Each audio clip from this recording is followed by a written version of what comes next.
The purpose of this clip is to demonstrate a simple procedure in PLSQL. So what I have on the screen here is a PLSQL procedure on my left and the Oracle environment on my right. So I've just logged into Oracle and I'm looking at an SQL prompt. On my left hand side I have a question which says show and display the largest and smallest salaries for employees and the difference between them. So then I have the command to clear the screen and to set server output on size 1 million. So there's two commands here, clear screen and set server output on, which I'll just execute first and I'll explain their importance later on. So I'm just going to bring them across and paste them in. So these are two SQL plus commands, and they have an effect on the environment. Clear screen is very convenient because it just means you can clear the screen and avoid the clutter of the previous work you were doing being visible. Set server output on when you're working on PLSQL procedures is very, very important, because unless server output is turned on, then what we'll call the print command in Oracle won't display its results at all. So always make sure server output is on if you plan to display the processing of the procedure as it executes on screen. If server output is off, then you won't see the results or the processing as you might expect it to be.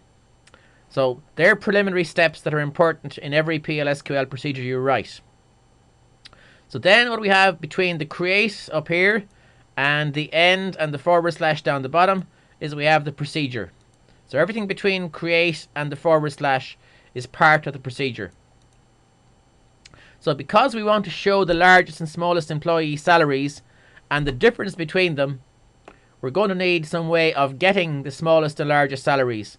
And in PLSQL, when you get the largest salary and the smallest salary, you have to have somewhere to store them. And likewise, when you want to calculate the difference, you have to have somewhere to store the difference.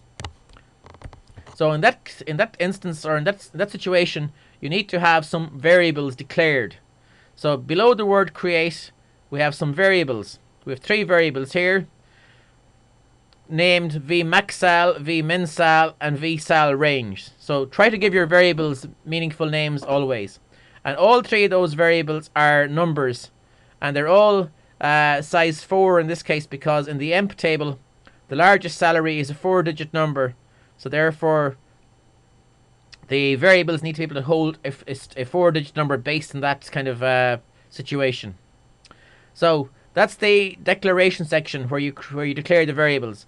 The line above that I skipped over there is where you create and name the procedure. So in this case it says create or replace the procedure. So replace it means if a procedure already exists, you don't have to drop it, you can just overwrite it. So it's just a more convenient way of avoiding writing a drop command followed by a create command. So create or replace will overwrite the procedure, and the procedure name in this case is calc emp sal range. So again, try and give the procedure some kind of meaningful name. So in this case, we're going to need three variables. So I have three variables declared, and each of them begins with the letters v underscore.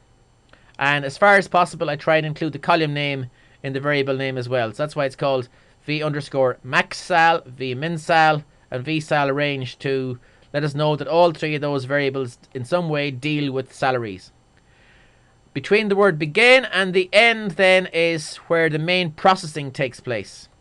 So in this procedure, what we have to do is we have to do two things. We have to get the largest and smallest salaries. That's why it says select maxsal and minsal. And in PLSQL, when you get data from a table, you must have somewhere to put it. So it says then into vmaxsal and vminsal. So if you contrast that with SQL, in SQL you write a query and you just say select maxsal, minsal from emp, and the data appears on screen. But in PLSQL, when you write a select statement, you must have an appropriate number of locations to store the results of the select. So here we're retrieving two items or two values, the maxsal and the minsal. Therefore, we must have two places or two variables to hold the results. Once we've done that, we can then calculate the difference between the two of them. So here we have the expression vsal range : equals the v max sal minus the v min sal. So that expression means that v sal range at the end of it is going to store the difference between the v max sal and the min sal. And obviously, if you've done the select statement and the calculation of the v sal range, the next thing you'll want to do is in some way show that that processing has taken place and that the results are correct. So then if you see the comment statement here in blue italics, is this comment statement says display the salary statistics for employees. So comment statements in PLSQL, like all other languages, are very helpful. And the comment statements, you begin them with a / and you end them with an */. That's one way of doing it. There's a second way. And then what I have is 3 separate commands that are going to present or print the 3 values. So this command dbms output put line bracket open bracket maximum salary inside quotes, the 2 pipes, and the v max sal will display the message maximum salary and the actual value on one line on the screen. And that's followed then by the minimum salary and finally by the salary range. So on the output, when you see it on screen a little bit later on, you will see 3 lines of output with the messages maximum salary, minimum salary, and salary range. And the 3 values will then be opposite the 3 labels that I've shown here.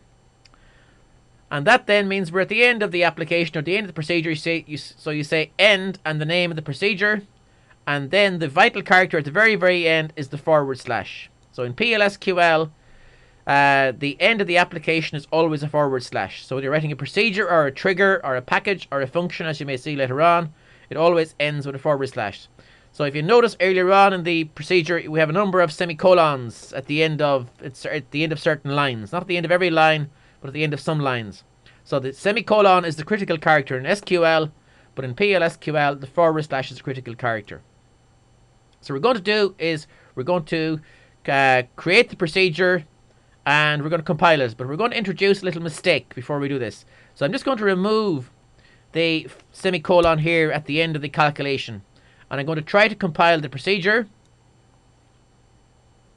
So in this case, I will copy across the clear screen and the set server output command again, just to put them in again. So I have my procedure created, but it says I have compilation errors. So now I know there's a mistake in it. So what I'm going to do is I'm going to fix my mistake. Sorry, before I fix my mistake, rather, I'm going to try and see, can I see where the errors are? So the show error command is the command to enable you to try to pinpoint the error. Identify where the error or errors might be. So it seems to say here that it's on line 13. And it's early in line 13. So the line 13 is a dbms output command. Line 12 is a comment statement, so the comment statement has no real impact.